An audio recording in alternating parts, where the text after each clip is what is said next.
नमस्कार दोस्तों, मैं विनीत एक स्टार्टअप कंसल्टेंट आपका एनईडी चैनल पे स्वागत करता हूं। बेसिकली आज के इस वीडियो में हम लोग बात करेंगे limited liability partnership and private limited company के बारे में। दोनों में जो भी डिफरेंशिएशन रहता है, दोनों की क्या क्या प्रॉपर्टीज रहती हैं, वो आपको इस वीडियो में देखने को मिलेंगी। इस वीडियो को लास्ट तक देखना बिना स्किप किए। तो चलिए स्टार्ट करते हैं। नमस्कार रिया जी। तो सबसे पहले आप हमारी ऑडियंस को ये बताएं कि प्राइवेट लिमिटेड कंपनी होती क्या है।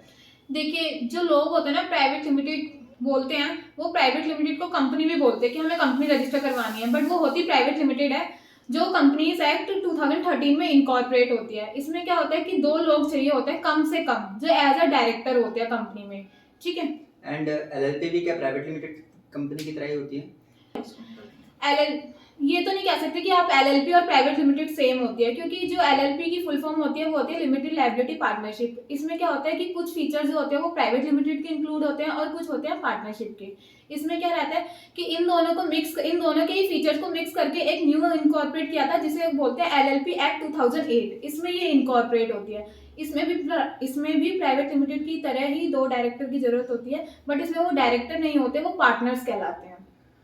ओके, आपने प्राइवेट लिमिटेड और एलएलपी के बारे में बताया, लेकिन लोगों के मन में इसके रिगार्डिंग डाउट्स ये भी रहते हैं कि इन दोनों में डिफरेंस क्या रहता है। देखिए, पहले तो आप इनके नेम को ही लेके चलिए। ठीक है। जो प्राइवेट लिमिटेड होती है उसके नेम के पीछे प्राइवेट लिमिटेड जरूर लगा होता है, और जो एलएलपी होती है वो होती है एलएलपी, उसके नेम के पीछे एलएलपी हमेशा इंक्लूड होता है। तो सेकंड पॉइंट ये रहता है कि दोनों में से ज्यादा लायबिलिटी किस में रहती है। देखिए, जो दोनों की, ये क्वेश्चन करना आपका गलत हो जाएगा कि दोनों में से ज्यादा लायबिलिटी किस में रहती है, क्योंकि ये जो फीचर होता है ना सेपरेट लीगल लायबिलिटी का, ये दोनों में ही इंक्लूड होता है। ठीक है। जो कंपनी की लायबिलिटी होती है और जो उनके डायरेक्टर्स की लायबिलिटी रहती है वो दोनों अलग रहती है।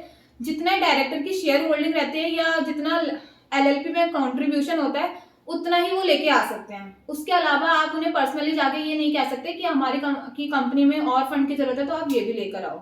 ठीक है, ये रहता है। एंड देन आप इसके अलावा एक जो कंपनी इनकॉर्पोरेट होती है वो एज अ आर्टिफिशियल पर्सन की तरह होती है। ठीक है। तो कंपनी खुद में ही एक अलग रजिस्ट्रेशन हो जाता है एज अ आर्टिफिशियल पर्सन, और सेम यही लायबिलिटी एलएलपी में भी रहती है।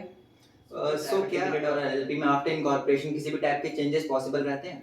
हाँ जी, बिल्कुल, दोनों में ही कोई किसी भी तरह के चेंजेस पॉसिबल रहते हैं। ठीक है। बट ये रहता है कि जो प्राइवेट लिमिटेड है, अगर आप उसमें बात को ऑब्जेक्ट चेंज कराते हैं या डायरेक्टर ऐड रिमूव कराते हैं या किसी भी तरह का चेंजेस कराते हैं कैपिटल को लेके, ऑथराइज कैपिटल को लेके, तो ये कम कॉस्ट में और जल्दी हो जाता है। और जो एलएलपी में जो भी ये प्रोसेस रहता है चेंजेस का या ऑल्टरेशन का, अगर आपको ऑब्जेक्ट चेंज कराने, ऑब्जेक्ट चेंज हो जाते हैं, बट इसका जो प्रोसेस रहता है वो काफी कॉम्प्लिकेटेड रहता है और बहुत ही टाइम कंज्यूमिंग रहता है एंड कॉस्टली तो बहुत ही ज्यादा होता है।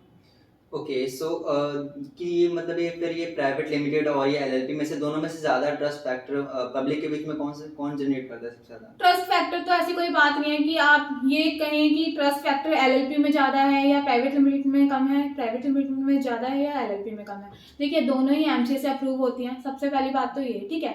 उसमें बात यह आ जाती है कि लोग जानते किसे हैं। लोग ज्यादातर प्राइवेट लिमिटेड के बारे में जानते हैं, उनके फीचर्स के बारे में जानते हैं, तो वो सोचते हैं कि हमें तो कुछ बिजनेस करना है या नहीं करना, हम जाके प्राइवेट लिमिटेड बनवा लेते हैं।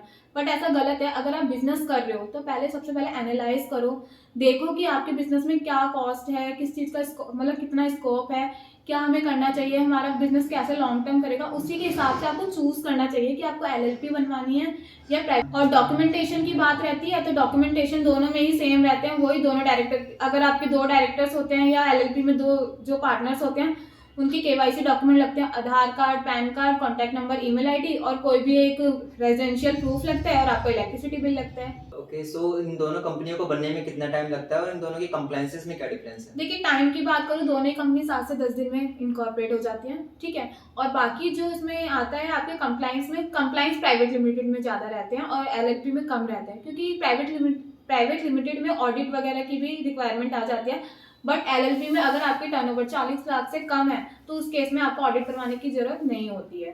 अगर आपके इससे रिलेटेड और कोई भी क्वेश्चन है या कोई भी क्वायरी है, या आपको लगता है कि हाँ हमें ये क्वेश्चन और बताना चाहिए था, तो आप कमेंट बॉक्स में कमेंट कर सकते हो या हमारे नीचे दिए गए नंबर पे हमें कांटेक्ट कर सकते हो। Thank you.